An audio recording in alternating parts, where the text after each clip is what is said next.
Assalamualaikum warahmatullahi wabarakatuh. Waalaikumsalam warahmatullahi wabarakatuh. Alhamdulillah, siang ini kita dapat kembali bertemu dalam kegiatan proses pembelajaran.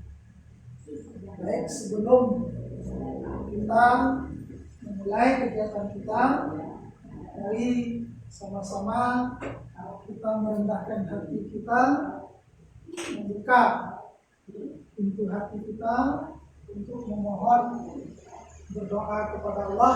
Mudah-mudahan apa yang kita lakukan hari ini bernilai pahala dan dapat menambah ilmu bagi kita. Berdoa, silakan dipimpin oleh Loli. Silakan Loli. Istaqimna, saya nak berdoa.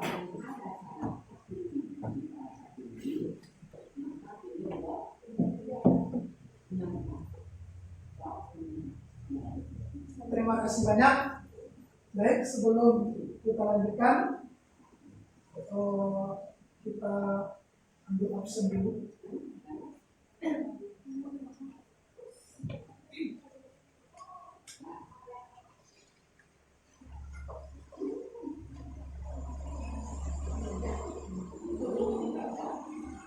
Aisyah ada? Anissa Faira? Oke, Ayu? Oke, Dea? Mari. Fahimatul Amira? Hanifah Deni? Intan? Loli? Lufika? Nabila? Musi Sakir. Kemudian Nadia? Hadir? Najwa? Hadir? Naila? Rehadatul Aisyih? Sakir. Kemudian Salsabila? Siva? Alhamdulillah, dari 16 orang hadir 13. Mudah-mudahan teman-teman kita yang sakit diberikan kesembuhan oleh Allah Subhanahu wa taala. Amin.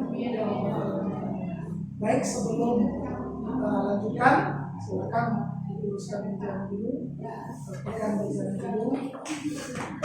Oke. Teruskan geser ke belakang dikit. Bagus. Baik, terima kasih banyak. Pada hari ini materi kita yaitu berkaitan dengan baca apa ini? Sejarah pengumpulan Al-Quran pada masa Nabi Muhammad Sallallahu Alaihi Wasallam. Baik, yang pertama tentu sebelum kita masuk kepada materi tersebut, masih ingat dengan materi sebelumnya? Apa materi kita sebelumnya? Penurunan.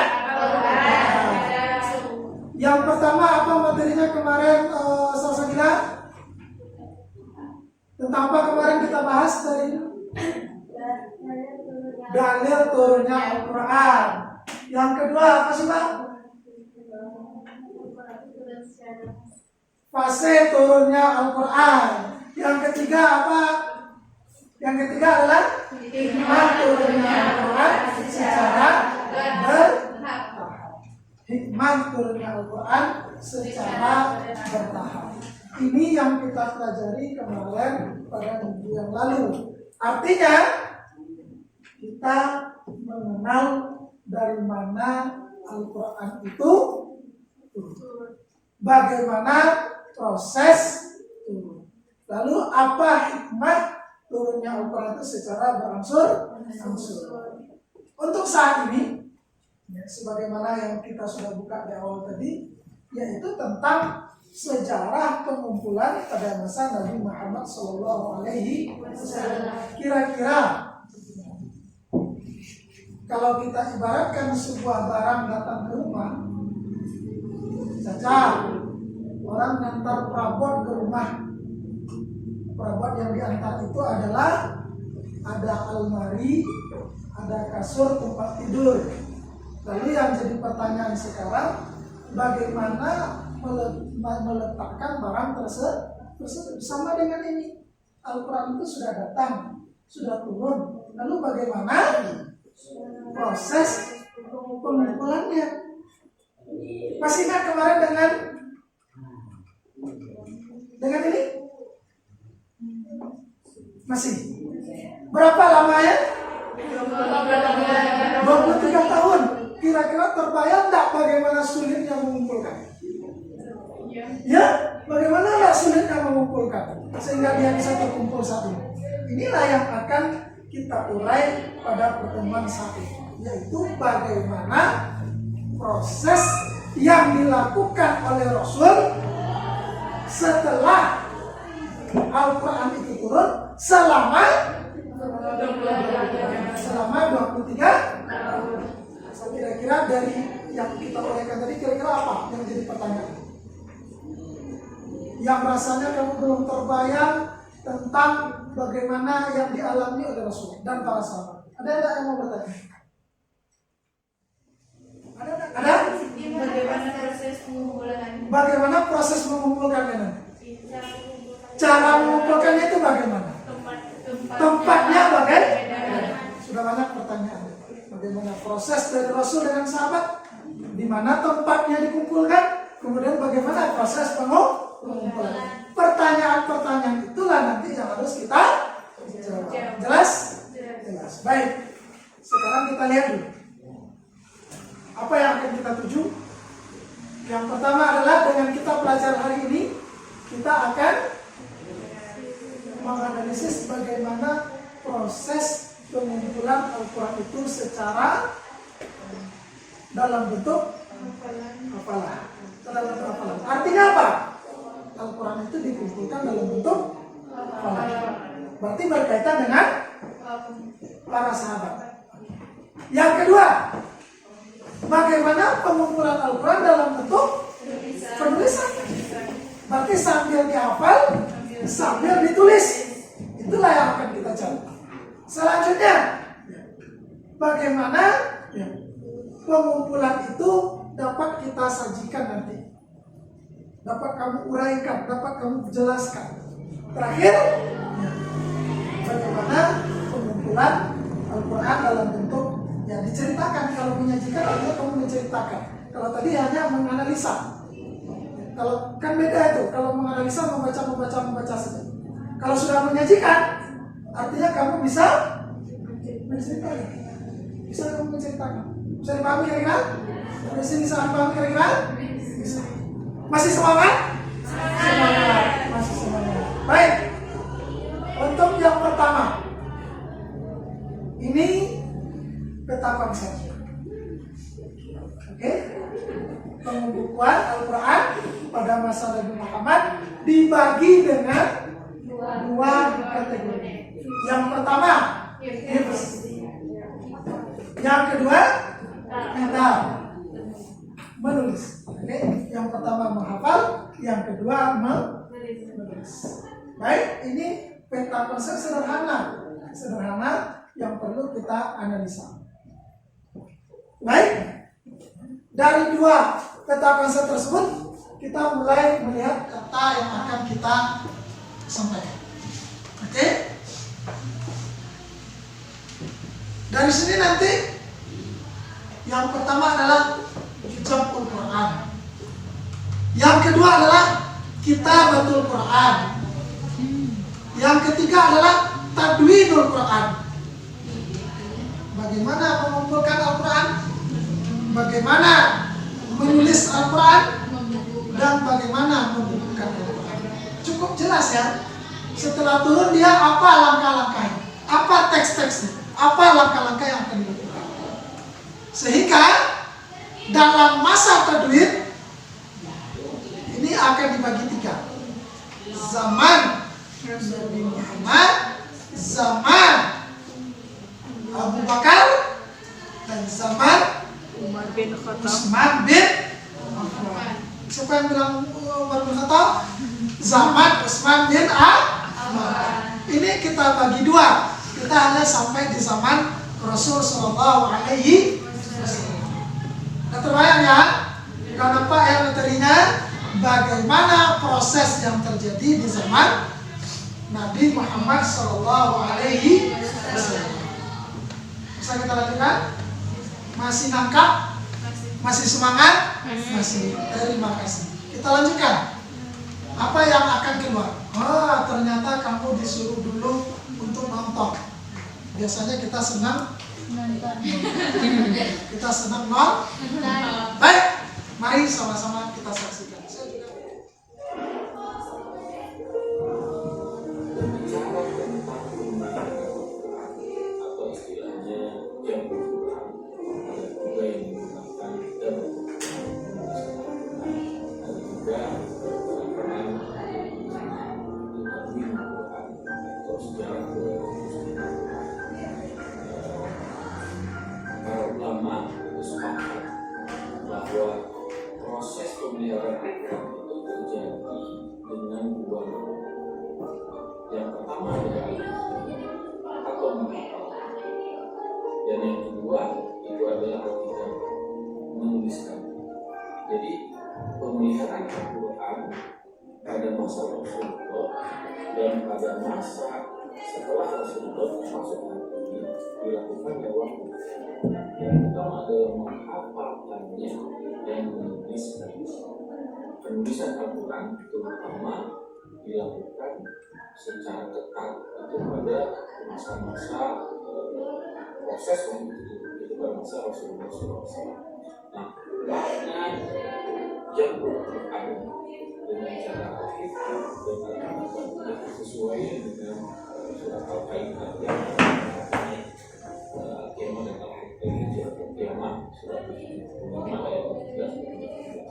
Allah Subhanahu wa taala berfirman, "A'udzubillahi minasyaitonir rajim. Bismillahirrahmanirrahim. Inna 'alaina jam'ahu wa Qur'ana." Kata Allah, sesungguhnya atas kami mengumpulkan Al-Quran di dalam adalah menghafalnya. Al-Quran dan membuat pemahamannya. Faidah syarahnahu fattabi' Quran. Apabila kami selesai membacanya, kata Allah, maka ikutilah bacaan itu.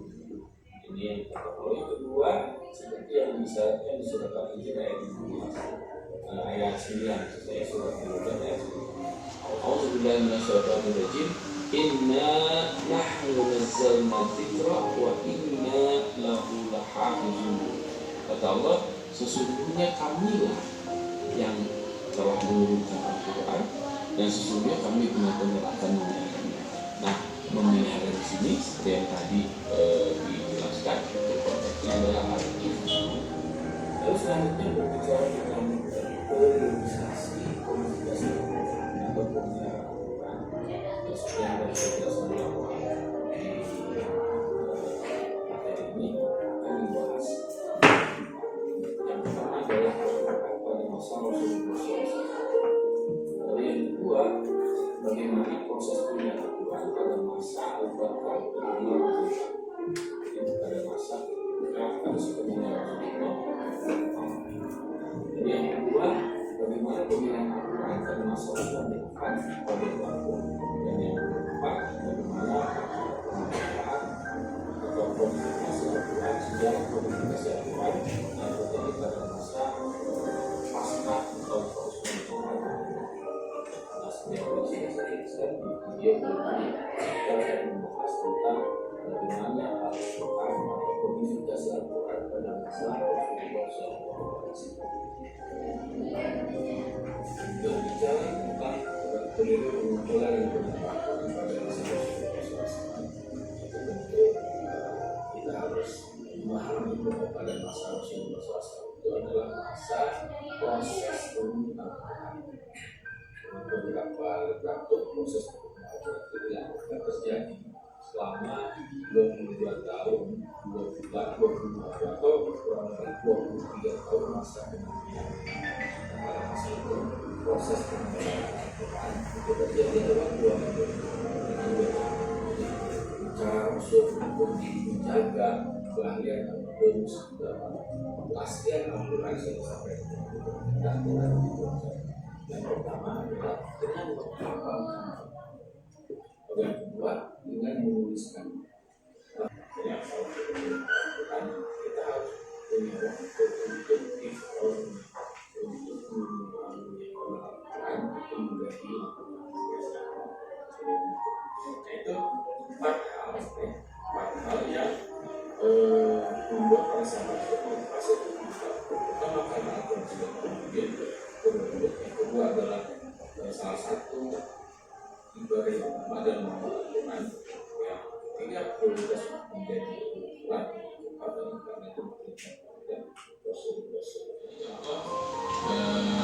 media-media yang digunakan pada masa Rasulullah untuk menulis Al-Quran.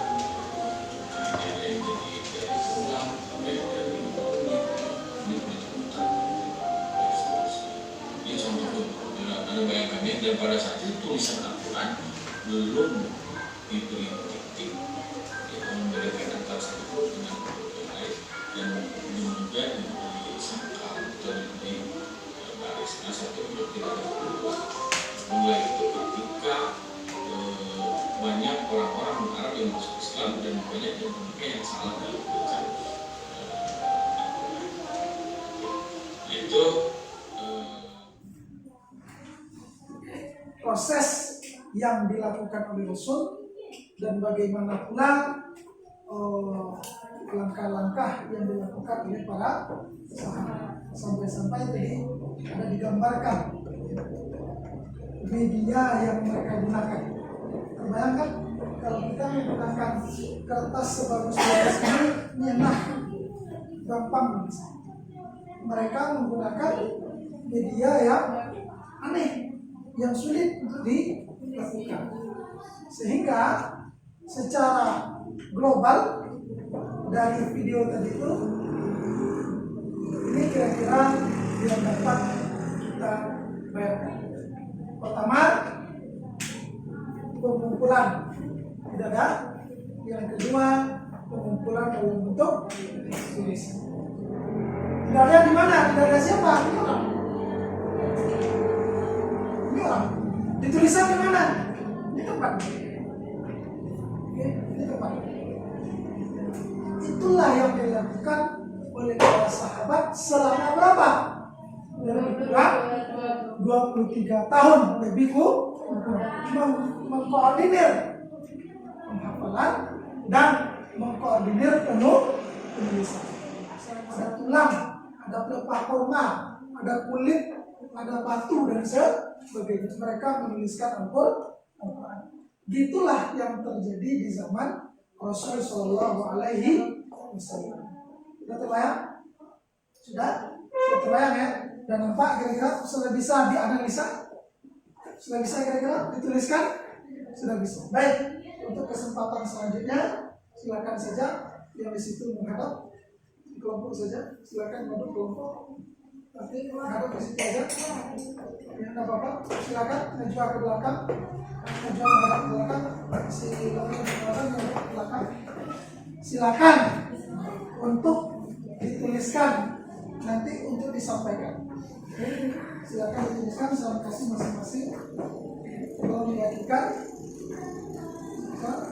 yang ditulis apa saja yang kamu bisa tangkap di dalam kolom titik-titik tadi. Kolom titik-titik. Silakan diisi di situ. Ditulis nama di situ. Waktunya tidak lama, cukup dalam waktu 3 dalam waktu 5 menit saja. Silakan dituliskan apa isinya.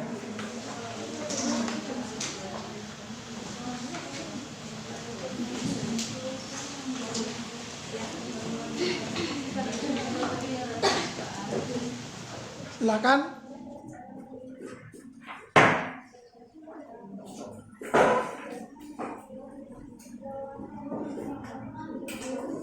Jangan lama-lama, ditulis saja sepahamnya kamu dari yang kita saksikan tadi. Ada 3 poin di sana.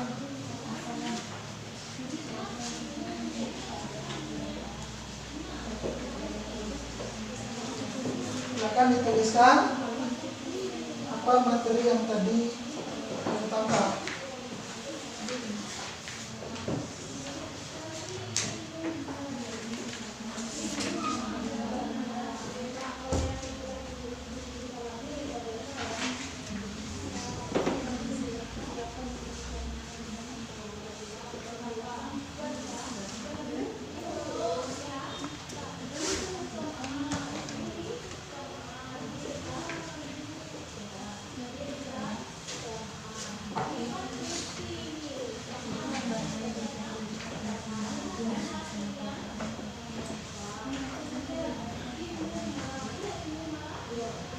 Waktu kita tidak lama, hanya 5 menit saja menuliskan poin-poin dari materi kita yang ada.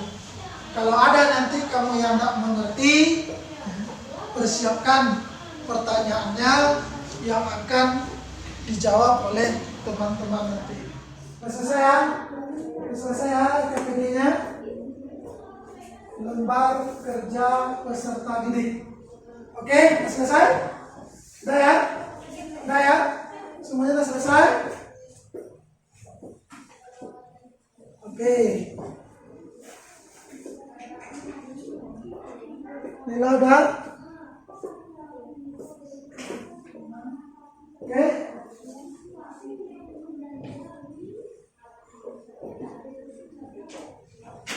Sudah, Aisyah? Sudah? Oke. Kita sampaikan hasil diskusinya di tempat masing-masing saja. Baik, yang pertama silakan kelompok di sini, Loli silakan ditunjuk salah seorang untuk menyampaikannya. Berdiri. Ya silakan berdiri Nela.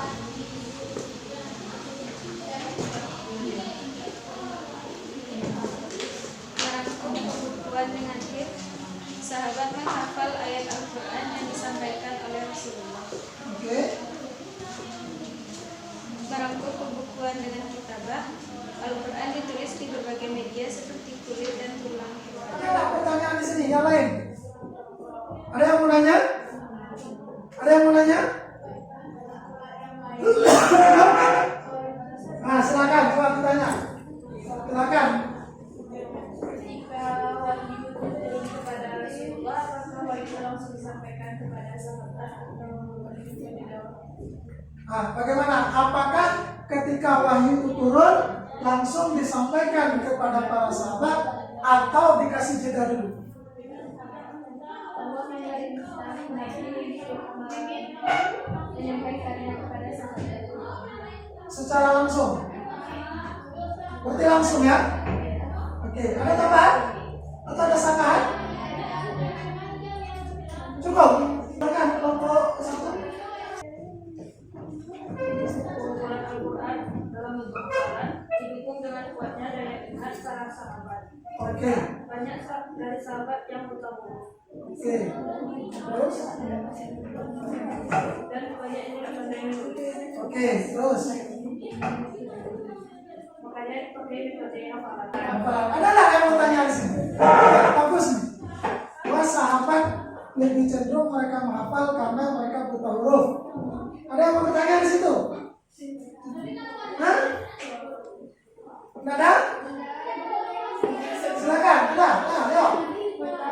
Yang maksudnya kapan dibaca atau gimana? Ah, silakan. Apakah yang dimaksud di situ buta hurufnya nggak bisa baca atau bagaimana? Silakan. Tidak bisa membaca. Tidak bisa membaca. Tidak bisa membaca. Ada sangkaan lain? Tidak bisa membaca dan menulis. Ini kan kalau tak bisa membaca kan otomatis tak bisa menulis. Tidak bisa membaca atau tidak bisa menulis. Silakan lanjutkan. Kelompok terempat.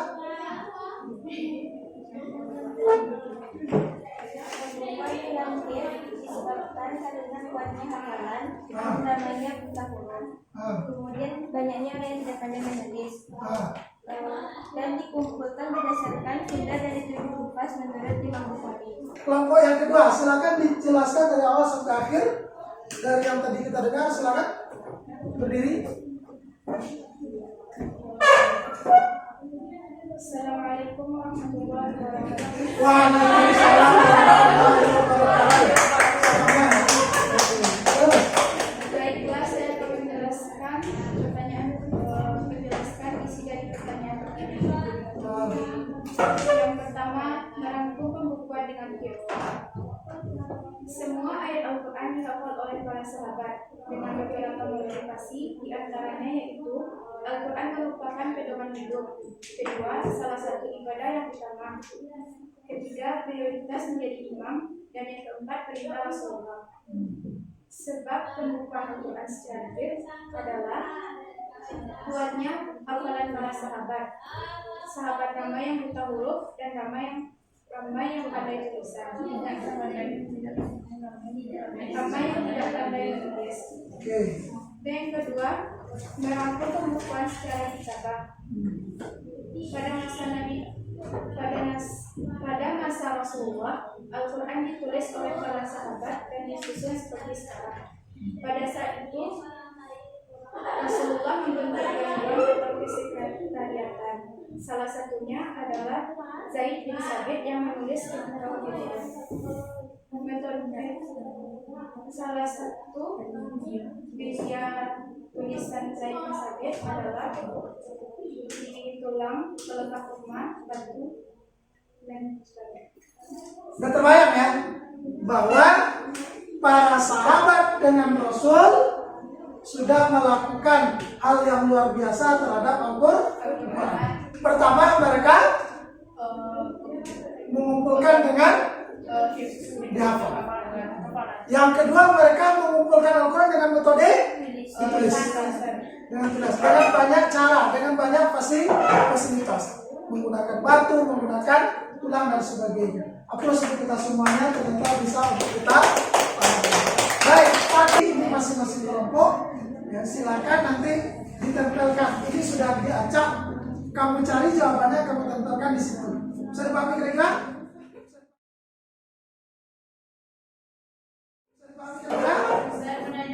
Silakan.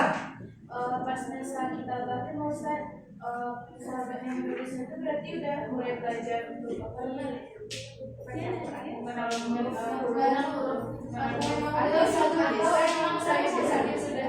Karena yang ditunjuk itu untuk sekretaris Nabi itu adalah orang-orang yang memang sudah bisa tulis baca Al-Quran. Tetapi secara umum, sebahagian besar dari sahabat itu memang mereka tidak bisa tulis baca. Makanya metode yang mereka terima adalah fa'ilaqnahu fattabi' Qur'an.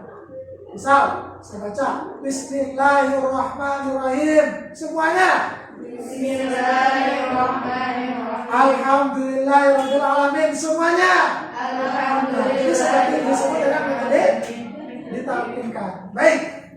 Silakan.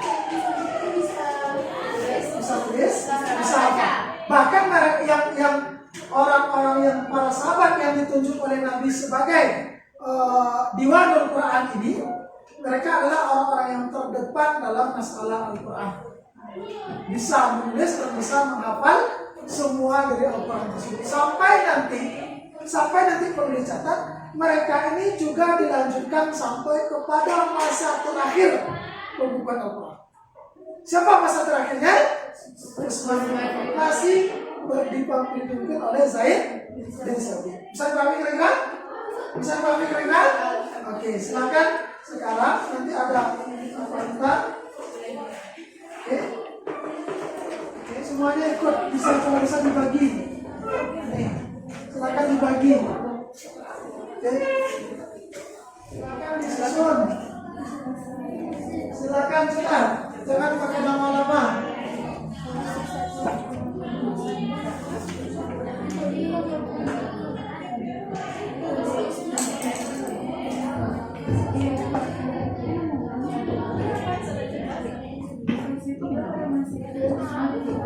Hadisnya. Oke, silakan Bro.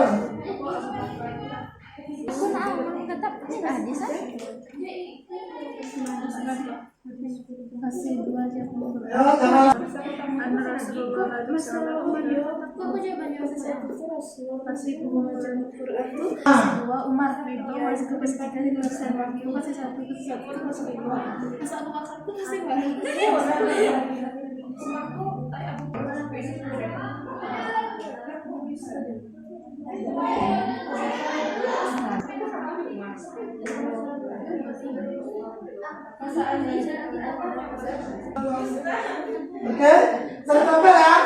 Kartunya dari tampil. Kalau udah selesai, ketika udah? Iya, selesai. Udah. Oke. Sekarang coba masing-masing ketua kelompoknya berdiri. Oke, yang baca tadi berdiri, pegang kartunya. pegang kartunya.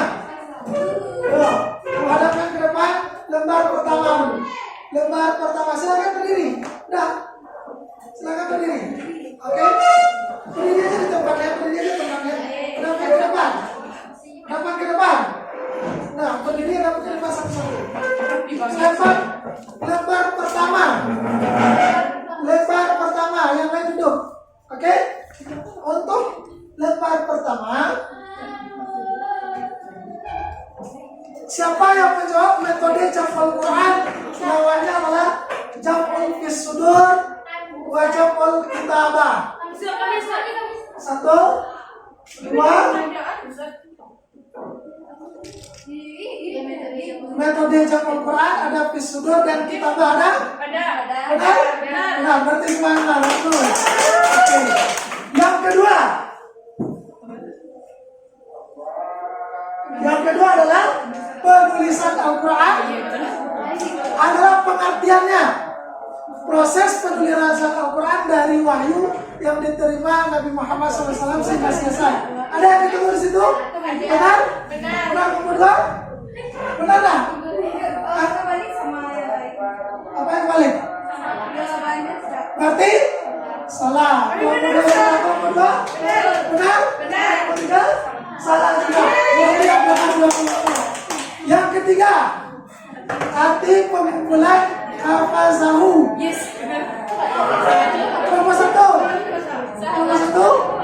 Benar? Benar? Oke, nomor dua? Benar. Nomor tiga? Benar. Oke, semuanya benar. Lanjutkan.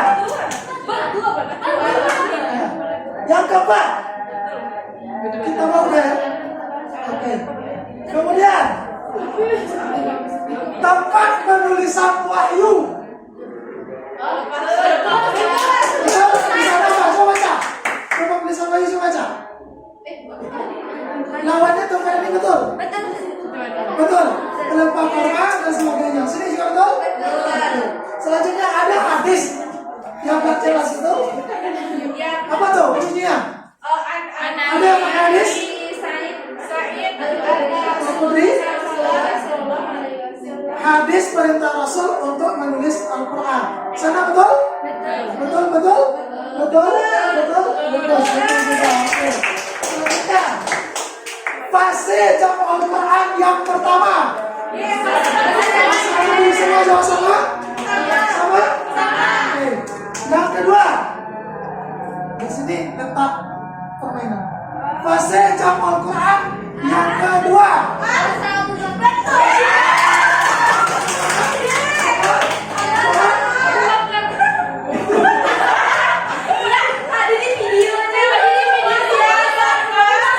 yang ketiga. Jam'ul Quran pada masa siapa? Berarti yang berlebih itu dua. Yang pertama adalah Umar bin Khattab dan Ali bin Abi Thalib. Siapa yang begitu? Coba lihat nomor satu apa lebihnya? Coba lihat lebih. Ini lebihnya apa tuh? Umar bin Khattab dengan salah letak ya. Ini coba lihat mana lebihnya? Semua kita lebihnya. Oke, terus apa lebihnya?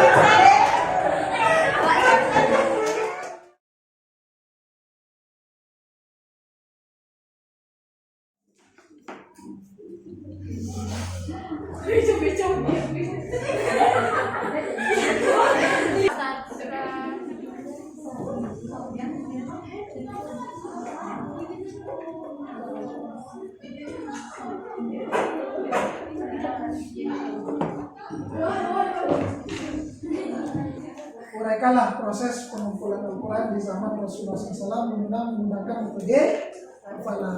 Artinya diskusi, kemudian mengikuti kegiatan melaksanakan penyusunan kartu musik dengan kursor, kemudian kita ikuti ujian melalui media Google Form, sehingga terakhir waktunya kita untuk menyimpulkan secara bersama-sama. Yang pertama adalah Ayo sama-sama.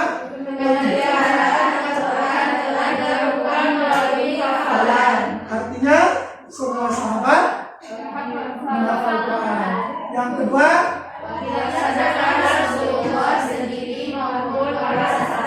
oke, menghafal itu dilaksanakan oleh Rasul secara sendiri dan juga oleh para sahabat. Selanjutnya,